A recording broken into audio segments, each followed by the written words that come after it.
cheerleader and mentor Jill Kill says that a cheerleader is somebody who gives you confidence by reinforcing all the things that you have achieved and all the things that you're good at. Cheerleading often comes from a place of people just getting each other, coming from a place of empathy, understanding, and of course, wanting to see the next person succeed. You're watching live from the ZTN studios in Harare, Zimbabwe. Welcome to this edition of Thriving Heels. My name is Candice Mwakaliele. Now make sure you are part of our discussion today. We are looking at the cheerleader vibe and the assurance that everyone deserves, especially if you're a woman in business in some of the environments that we have to survive in. Now make sure you are part of our conversation, of course, by dropping your comments in the comment section. That is on the ZTN Facebook page, or of course at ZTN News if you are on Twitter. Now, how many times have you done something and hoped that somebody would acknowledge it, but they didn't? Or achieved something and hoped that it would mean something to someone other than yourself, and it didn't? A lot of us struggle with tooting our own horn, so to speak, boosting our own sense of ego, but that's where the cheerleaders come in. And often when you have somebody on your team who is constantly cheering you on, you feel almost invincible, like you can do anything. Today we have a woman who plays that role in the lives of a lot of women that I know personally and that she knows and that some of you may know as well. She is, of course, the founder of the Go Getter movement. Her name is Trish Hakata. Trish, thank you for joining us. Thank you for having me, Candice. So tell me, I think you're just one of our local cheerleaders, but were you always a cheerleader? Is this just who you were from the time you were a child? No, No? I wasn't, because I grew up an only child. So you know how it is. I didn't have people around me, people I could cheer, or people who can cheer me on, except my mother, of course. I was about to ask, because normally only child, your parents would be like, no, you can do anything, and you're great. And yeah. okay. So it was just my mom always telling me that I'm good enough. And when it's your mom, you just think that, you know what, you have to. So that's why you're saying that. So as I grew up, I would see that there are certain things that I would do and people wouldn't acknowledge them. I would try my best, but instead of getting reassurance, I would get backlashes. It was so sad because, like you just said, when you're an only child, you've got your parents cheering you on, but then you get into the world and you see that, oh my gosh, it's not the same. People don't see you the same way your parents see you. So it was very hard. It was very difficult. I took a knock in terms of my self-confidence and my self-esteem. Okay. Yeah. And at what point did it start to change? At what point did it change at all as you went along? And did you start to see? It doesn't matter whether people cheer you or not. You just need to do good. So I started to just, do me, any chance that I can, give back to my community. And then that's when I then realized that the acknowledgement started to come, from older women. That was a game changer for me, because I have a situation where even my boss, a year or two, and I was like, oh my gosh, she really believes in me and she sees the work that I've been putting in. So after that, I realized that if she can believe in me, because I really saw her I put her on a high pedestal. Yeah. So because she said that, I then realized that. Sense. But to you, on a very personal level, what is a cheerleader? To me, a cheerleader is someone a person who's there just to give you a boost and affirm those little things that you're doing, because sometimes it gets so hard and when you're a lot of difference. So to me, that's a cheerleader. And for you, so you had the negative reinforcement and you had the positive reinforcement.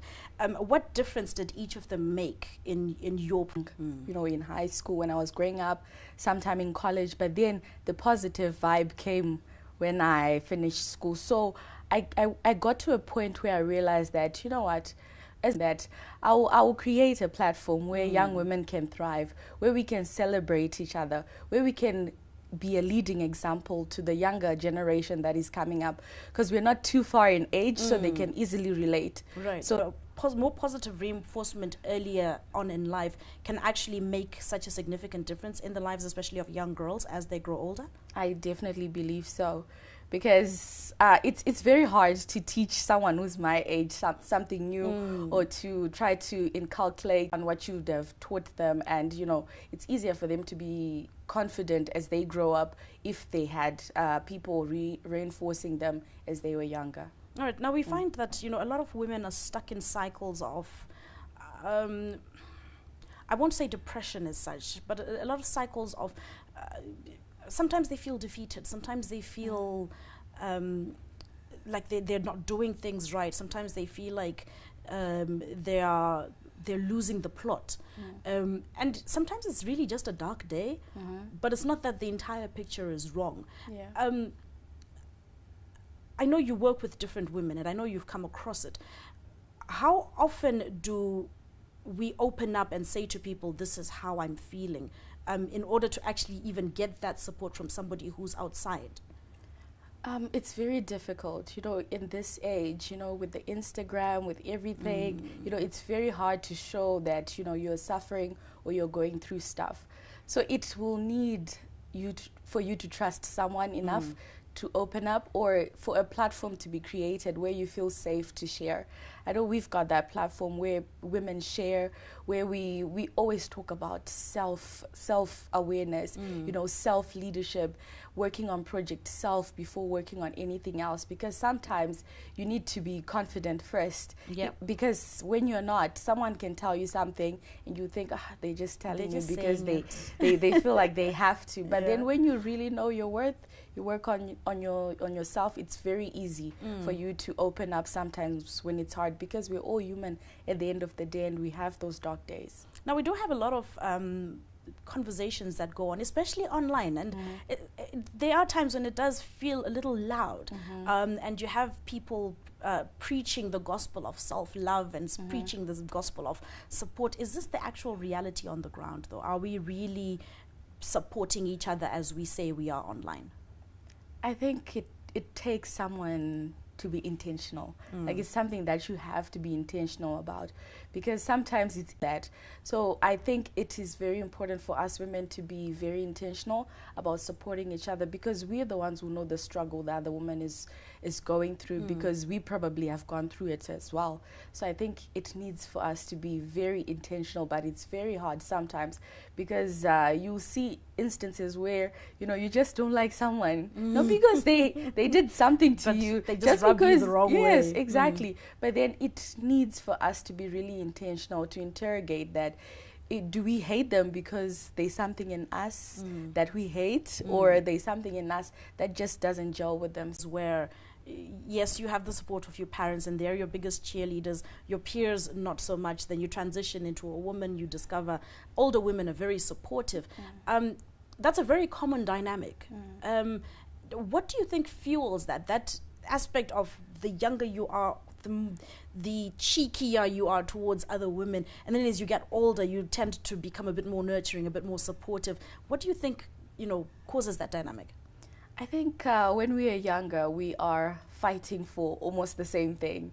We're fighting for almost the same recognition. We are fighting for, like I said, the same thing. So it's very hard for you to then, you know, see another woman as a collaborator. You would rather see her as competition. So when she does something amazing, you make it so personal and equated to something that has to do with you when it's not. Like, for me, it was very hard to get past that point.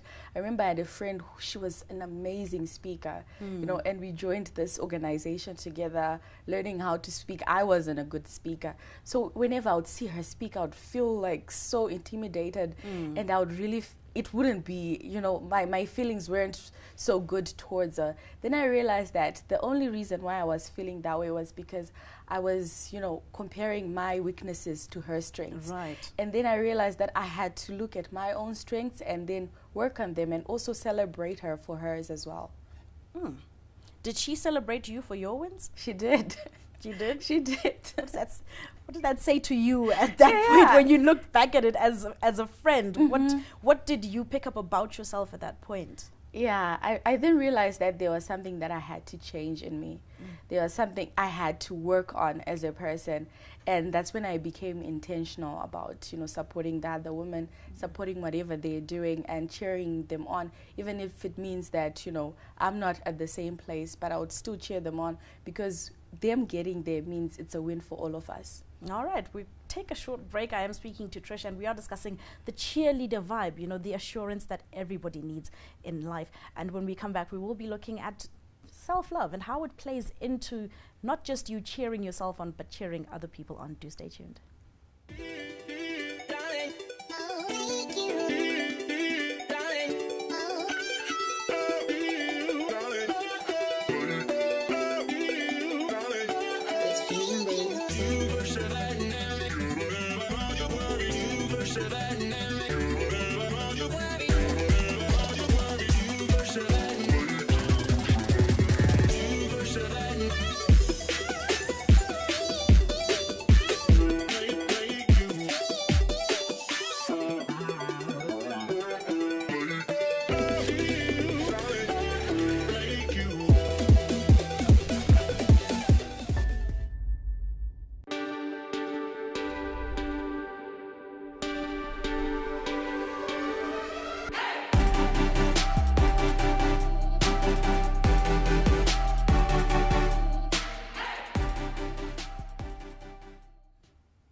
Welcome back. You are watching Thriving Heels on Zim Papers TV network. Now, I hope you are engaging in the discussion, and you are dropping your views in the comments section on the Zim Papers TV network Facebook page or at ZTN News if you are on Twitter. Let's have that discussion going. Let's talk about and let's hear your views. Now, we have talked about the dynamic, Trish, of, you know,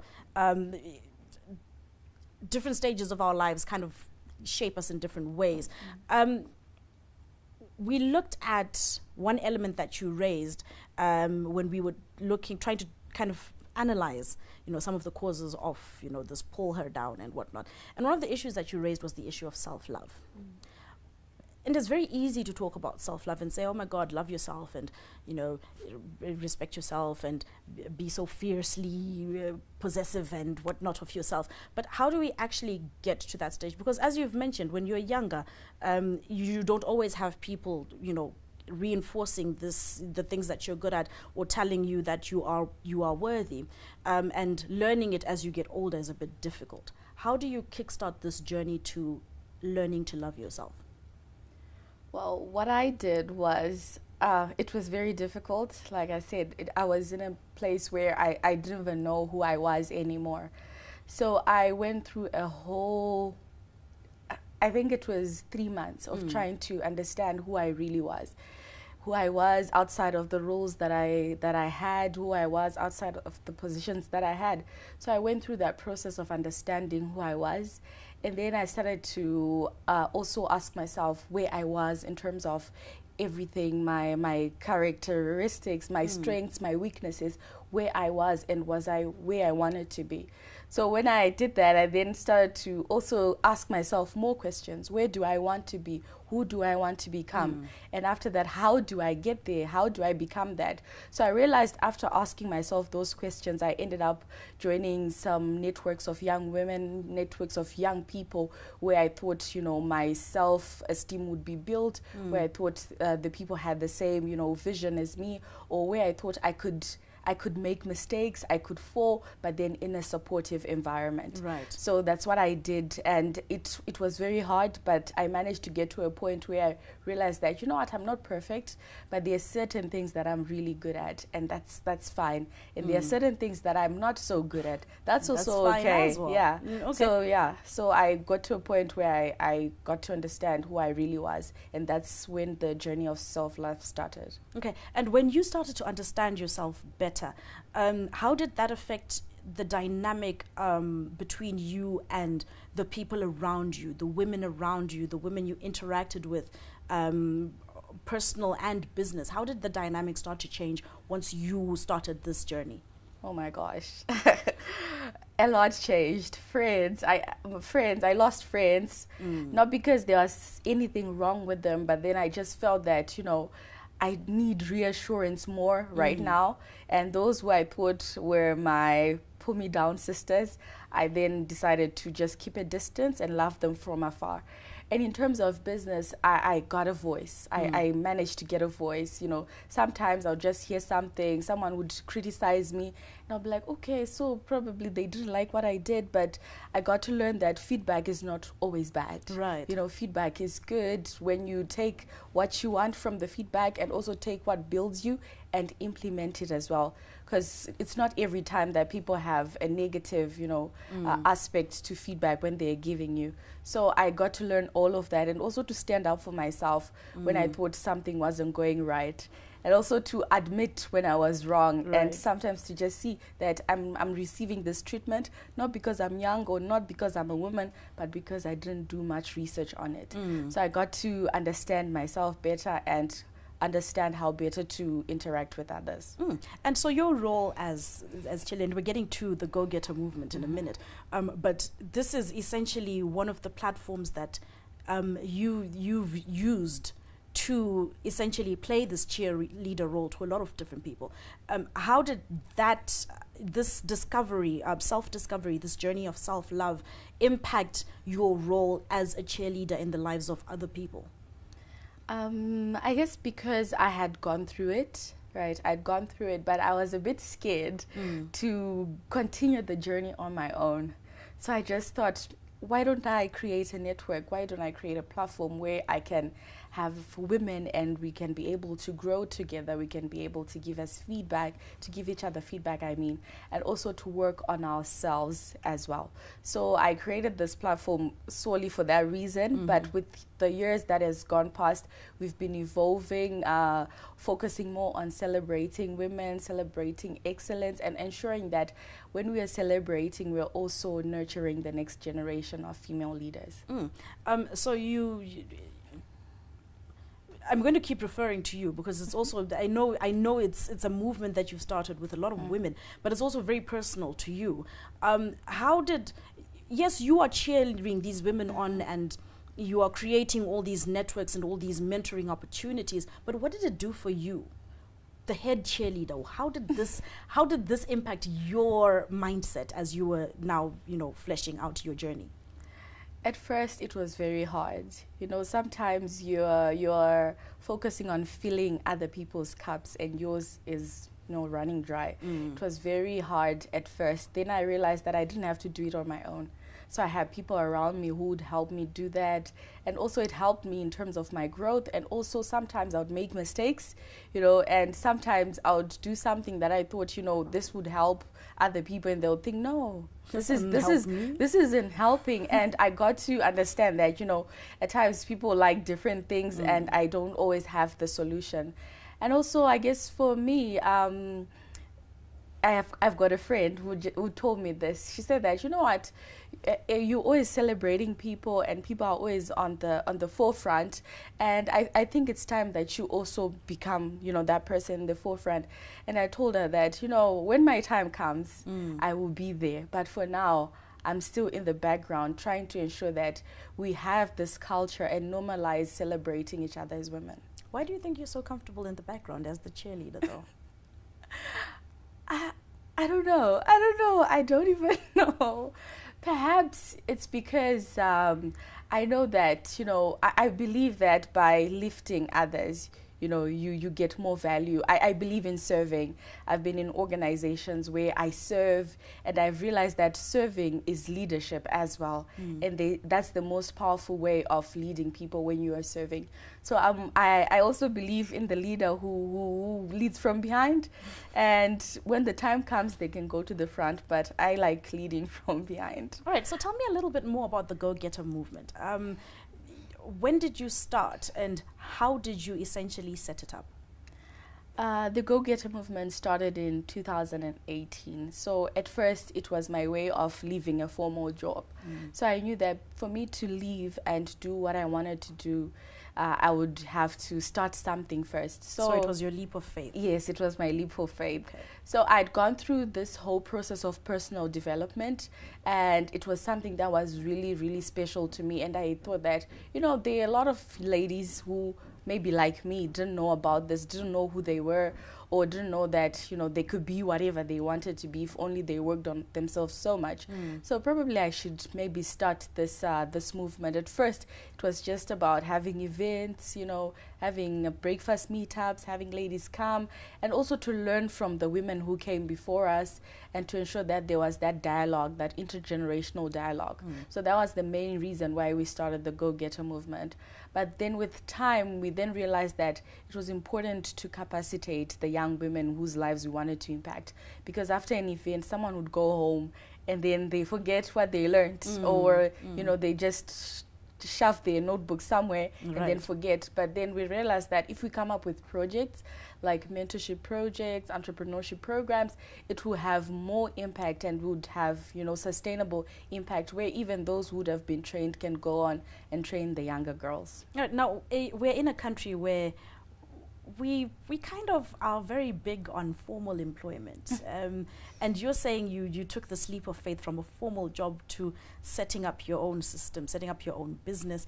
What was the support network you had around you saying as you were taking this leap? Were they leaping with you? Were they hesitant? What happened? So this was my second time leaving a formal job. So this was much better because the first time I was disowned. My mother wouldn't talk to me. Yeah, so this one was a bit better. And like I said, I'd had a conversation with my boss, the banking director at the time. And she said, you know, you can be really good here. But then because she said that, I really thought, you know, I can make more impact, you know, in the world than I am here if she really believes in me.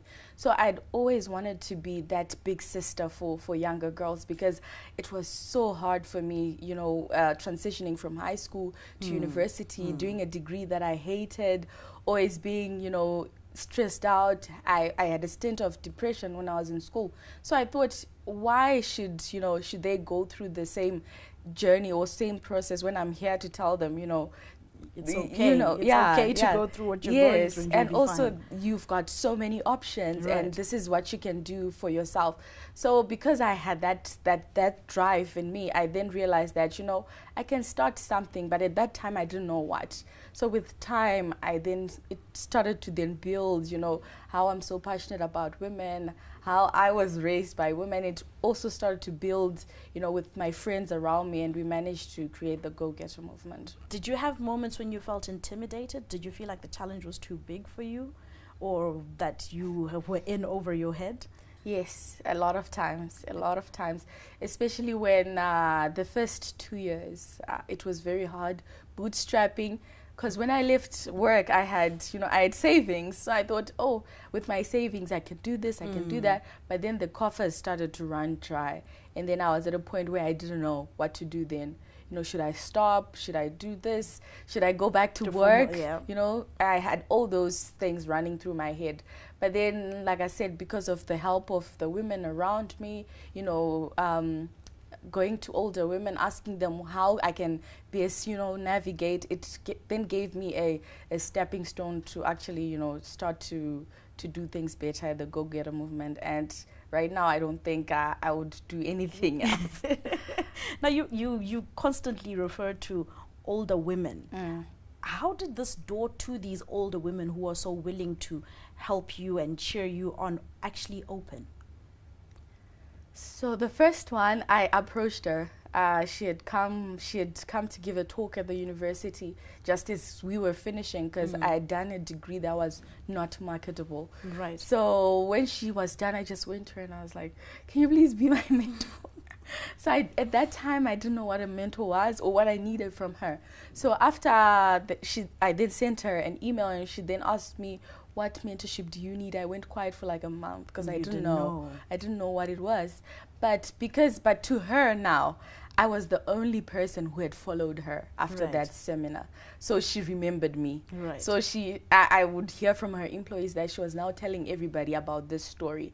So she then took it upon herself to mentor me. At that time, I was a mess. I didn't even know what to do, but she managed to help me, you know, to get a career in the banking sector, and also to fly, even when I didn't think that I belonged in the sector that I was in. She tells everybody that I'm the mentor who wouldn't listen to her, but who she's proud she didn't listen, because we're in different sectors, but she would tell me what she thought was right. Right. And then the others, and then you do the opposite. Exactly, almost. So, and the others, you know, as time went on, I started to meet them. You know, I was introduced by other people. Oh, this lady, I think you'd get along. And I would really take that opportunity to milk them of all the information that I needed. They would help me, they would assist me. So I was pretty intentional as well. I didn't wait. I was just going in, knocking doors, and lucky enough, the doors that I knocked, they were open to me. Do you believe in the theory that says that when you start a journey, as you said, these doors weren't closed to you. The doors that you need are the doors that open. Do you think that's an accurate thing when we look at the concept of just building each other? I think that's very true. I think that's very true, because there were some doors that were closed. But then looking at it now in retrospect, I then realized that, you know, I didn't need that. You know, I was channeled towards this certain door because that's what I needed at that time. And when the time came, that door that had closed a few years back opened again. So I believe everything happens for a reason, and it does to help us grow. All right. Yeah. We are taking another short break. Of course, when we come back, we're looking at this aspect of the doors that need to be opened. And when they're open for you, do stay tuned.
Welcome back to Thriving Heels. Of course, the discussion today is the cheerleader vibe, the assurance that we all need in life. And I'm talking to Trish Hakata, the founder of the Go Getter movement. Now, Trish, in essence, the Go Getter movement is a cheerleader hub. I mean, that's the best way to describe it as far as I'm concerned, considering that everybody at some point is supporting somebody. Are there many such setups in Zimbabwe, do you think? I think they are. I think they are. I may not know them, but they are there. So how are you thinking of something you don't know? I would like to believe they are, because the ones you know of. Do you know? Okay, do you know more than 3? Yes. Okay. Yes. All right. Yeah. So we work on we know more than 3. Yeah, we know more than 3. And do you believe that they have started to shift not just the conversation, but also the action, the deliberate actions that women take towards supporting each other? I think there's a gap. I honestly think there's a gap, because I've realized, I'll talk about the issue of even simple things as mentorship, right? You know, these are things that, you know, people need. Young women really need the mentorship, because when older women get past a certain stage, we celebrate and we want to learn how best we can do it as well. But many a times the doors aren't really open. I've seen it at this stage. I've seen it. You know, people talk about it, but they don't want to actually do the work. You know, even in terms of cheerleading, you know, on camera we can do it, but then as soon as we go back, you know, we don't do it like in reality. So Why do you think that is?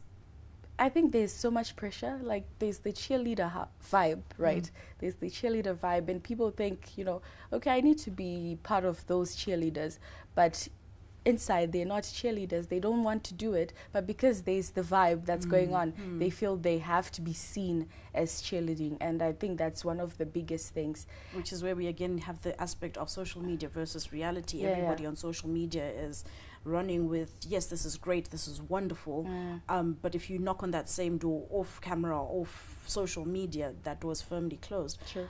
So how do we fix this? How do we address this narrative and properly set the trajectory in a positive direction? Because we do have a generation of young women who, like as you rightfully said, are going through things that we've been through, and we can actually help them get through. I think one thing we need to address is the fact that, you know, because women have been in a space of disadvantage for the previous years and even recently, it's very hard for women to then work together, because one is fighting to be the first woman something, the other one is fighting to be the only, because that's the only female something. So that's how you get then cheerleaded by everybody, because you're the first or you're the only.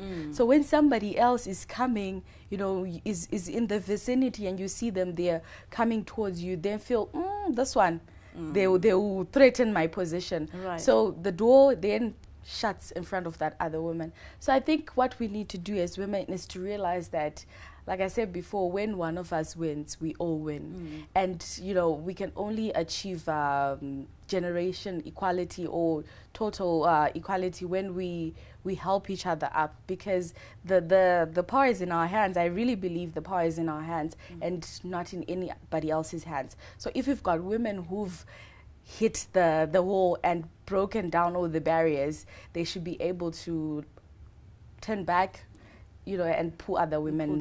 Yeah. Now, the other thing that comes to mind, though, is yes, we do have the group of women who genuinely are like, no, I'm the only one who should be here. I've worked so hard. This is my spot, and I'm not sharing it. But also, there's the aspect of women who, ideally, on paper or even as we view them, makes a great mentor. But individually, they have no idea how to mentor.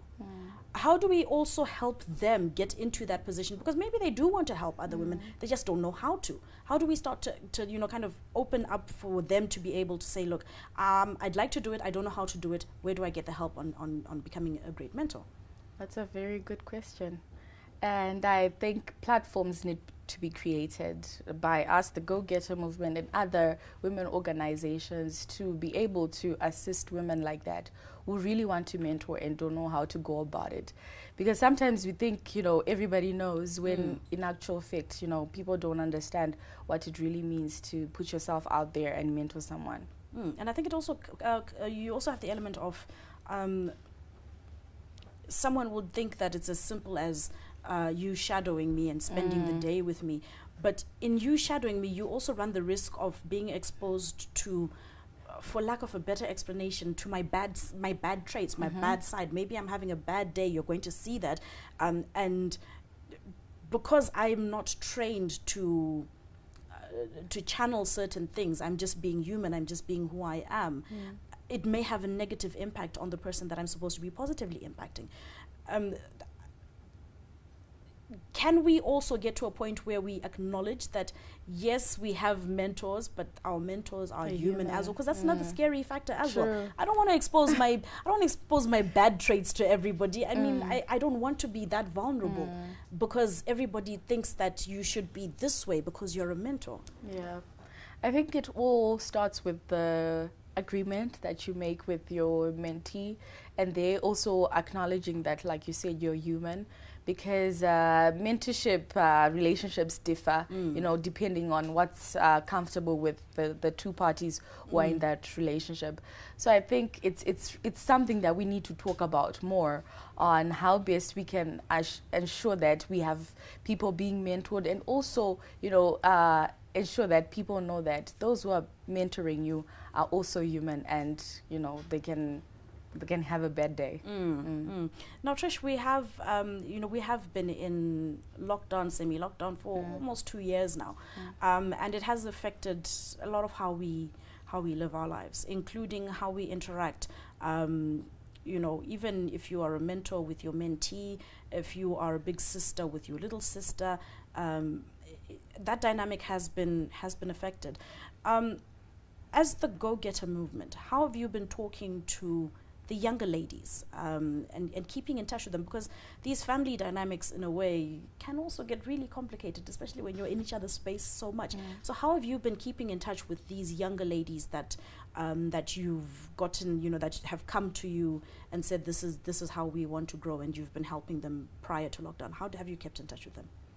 So what we've been doing is have Zoom meetings. So we've had some Zoom meetings on, you know, personal finance, because we've got different groups as well as the Go-Getter movement. We've got the entrepreneurship circle.